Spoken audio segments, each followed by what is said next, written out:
Olá, graça e paz, boa noite a todos. Para vocês que estão conectados em nossas redes sociais. Para os demais irmãos e irmãs, bom dia, boa tarde ou boa noite. Não sei exatamente o horário que vocês estarão acessando a este vídeo ou a este áudio, mas eu creio poderosamente que há de edificar a sua vida, que há de restaurar a sua fé, a sua confiança, para a honra e a glória do Senhor, que há de te aproximar através do nosso Senhor, através da oração.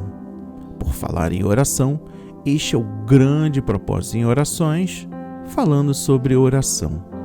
A oração é uma das principais formas de desenvolver intimidade com Deus.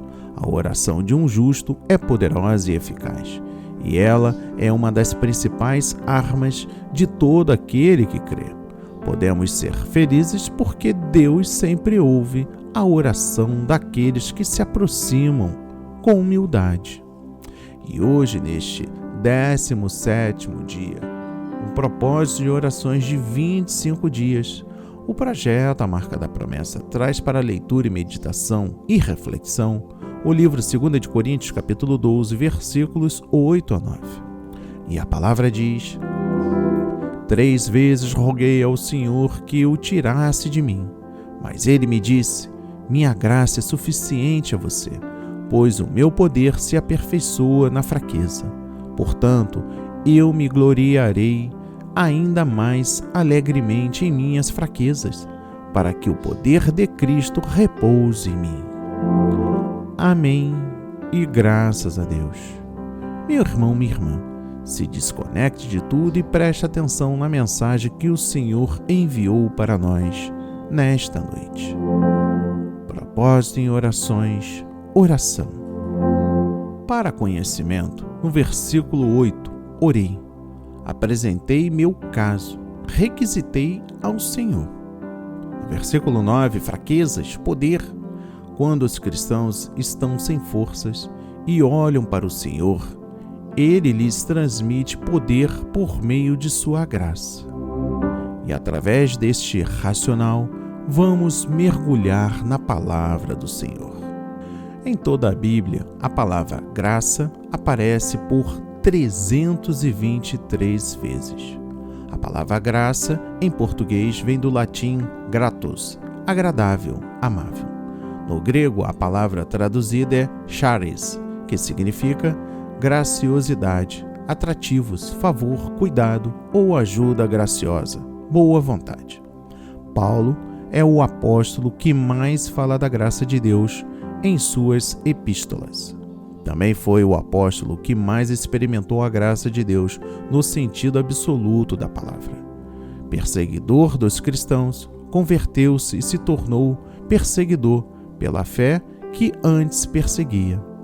Foi no momento das lutas, das privações, das tribulações, das paredes, que Paulo mais aprendeu a depender de Deus e da sua graça. Paulo, como ele próprio diz em Filipenses capítulo 3, tinha muito que se gloriar na carne. Era da linhagem de Israel, da tribo de Benjamim, hebreu de hebreu, quanto à lei fariseu, mestre em Israel, cidadão romano intelectual, justo e irrepreensível no proceder, um religioso por excelência, criado aos pés de Gamaliel, um mestre muito reputado pelos religiosos. Contudo, o que era para ele lucro, considerou como perda, por causa da sublimidade de Cristo. Na defesa de seu ministério apostólico aos irmãos de Corinto, Paulo fala de visões, revelações e arrebatamentos que tivera na experiência metafísica com Deus. Quantas coisas maravilhosas, estupendas, Deus o havia revelado. Revelações estas que poderiam deixá-lo ensoberbecido, envaidecido. Deus, porém, na sua excelsa sabedoria, permitiu que um espinho de Satanás o provasse, para que a grandeza das revelações não envaidecesse e o tirasse da bênção e da obra que Deus iria realizar através dele. Paulo aprendeu com humildade através do sofrimento. Para melhor compreensão, eu inseri algumas informações do versículo 7 para que todo o contexto adentre em seu coração. Humildade através do sofrimento. Este é o primeiro ponto. Foi-lhe posto um espinho na carne chamado de espinho de Satanás, ou algo que lhe trouxesse humildade, através porque lhe houvesse uma propensão à soberba e altivez, como é comum a muitos. Espinho na carne refere-se a alguma debilidade física ou enfermidade nos olhos, como deixa entender em Gálatas. E vós sabeis que primeiro vos anunciei o Evangelho, estando em fraqueza na carne. Gálatas 4, versículo 13. Qual é, logo, a vossa bem-aventurança? Porque vos dou testemunho de que, se possível fora, arrancareis os vossos olhos e mos darieis, Gálatas 4, versículo 15, ou até mesmo tentações que assaltavam sua mente, ou uma tristeza terrível por ter, no passado, perseguido e matado alguns cristãos, ou consentindo em suas mortes. Mensageiro de Satanás para me esbofetear. No original significa bater com um punho, tratar com violência, espancar. Agora veja bem, propósito santo, a fim de que não me exalte, para que não se ensoberbecesse. Aquela provação nunca se apartou de Paulo. Deus tinha um propósito de mantê-lo na humildade e na dependência, relembrando-lhe sempre sua condição mortal. Portanto, ele era apenas pó. Todavia, possuía um grande tesouro, não obstante ser transportado em vaso de barro. O Criador obtém as tarefas determinadas de seus servos através de muitos métodos. Para alguns, é suficiente dar-lhes amor, albores e crepúsculos, como prímulas nos bosques, na primavera. Mas a outros precisam ser açoitados com chicotes, sangramentos ou levados a qualquer loucura pelos sonhos, antes que façam aquilo que Deus determinou para eles. Vamos lá. Segundo ponto, oração não respondida, acerca do qual 3 vezes orei ao Senhor para que se desviasse de mim, e disse-me: a minha graça te basta, porque o meu poder se aperfeiçoa na fraqueza. De boa vontade, pois, me gloriarei nas minhas fraquezas, para que em mim habite o poder de Cristo. 2 Coríntios capítulo 8 e 9. O que fazer quando você clama a Deus e Ele não responde? Ou quando responde, o faz de forma negativa, ao contrário do que se pediu? A oração foi repetida por 3 vezes. Exemplos de oração não respondida: Davi para com seu filho, Paulo com este espinho na carne.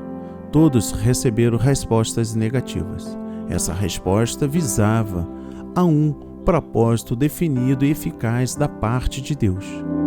Deus, que conhece todas as circunstâncias, sabe qual o melhor momento de receber ou não a oração pedida. A razão pela qual algumas vezes, misericordiosamente, ele recusa atender seu povo, aquilo que, em sua ira, outorga aos ímpios, é o seguinte: ele sabe de antemão o que é melhor para nós, mais do que o nosso entendimento é capaz de aprender. Agora, meu irmão, minha irmã, a resposta de Deus: a minha graça te basta. Ao ver o propósito de Deus por detrás do problema, Paulo compreendeu o plano divino para a sua vida. O poder divino não pode ajudar e nem usar o homem autossuficiente, pois o poder de Deus se aperfeiçoa na fraqueza. Quando Deus aciona, subtrai, e quando subtrai, adiciona. Deus pode liberar o seu poder através da fraqueza, e algumas vezes essa é a maneira mais eficaz de fazê-la. A resposta de Deus foi o 3º ponto, e agora eu encerro com o 4º, a maturidade do servo de Jesus. E disse-me: a minha graça te basta, porque o meu poder se aperfeiçoa na fraqueza. De boa vontade, pois, me gloriarei nas minhas fraquezas, para que em mim habite o poder de Cristo. Por isso sinto prazer nas fraquezas, nas injúrias, nas necessidades, nas perseguições, nas angústias, por amor de Cristo, porque quando estou fraco, então sou forte. Eu complementei com os versículos 9 e 10, dentro do propósito deste 17º dia. O servo de Deus amadurece e cresce quando ele vê nas perdas, nas fraquezas, nas dificuldades, não um motivo de derrota, mas de aprendizado, para que a sua fé cresça e assim se aproxime mais de Deus. Sinto prazer no original, considerar bom, ficar satisfeito, deleitar-se, aprovar. 5 tipos de sofrimento que Paulo sentia prazer, pois através deles se aproximava mais dos propósitos de Deus para a sua vida. Vamos lá. Primeiro, nas fraquezas. Fraquezas são debilidades físicas. Todas as fraquezas são praxes da condição humana e moral, tanto na natureza física, corpo, soma, como psicológica, alma, psique. O fato é que Paulo tinha prazer nas fraquezas porque, através delas, o poder de Cristo se manifestava em sua pessoa.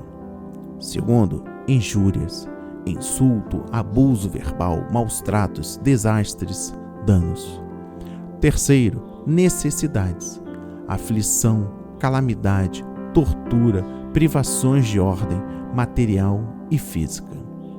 Quarto, perseguições, maus tratos deliberados por inimigos do Evangelho, na forma de espancamentos, apedrejamentos, encarceramentos. Quinto e último, angústias, aperto, circunstâncias prementes, tribulações. Quanto de nós temos orado e Deus não tem respondido, ou respondeu negativamente? Meu irmão, minha irmã, devemos sempre ter em mente: Deus tem o melhor para mim e para você, mesmo não respondendo nossa oração como queremos. Devemos nos gloriar nas fraquezas, pois elas nos trazem grandes benefícios quando nós as entendemos. A graça de Deus nos basta.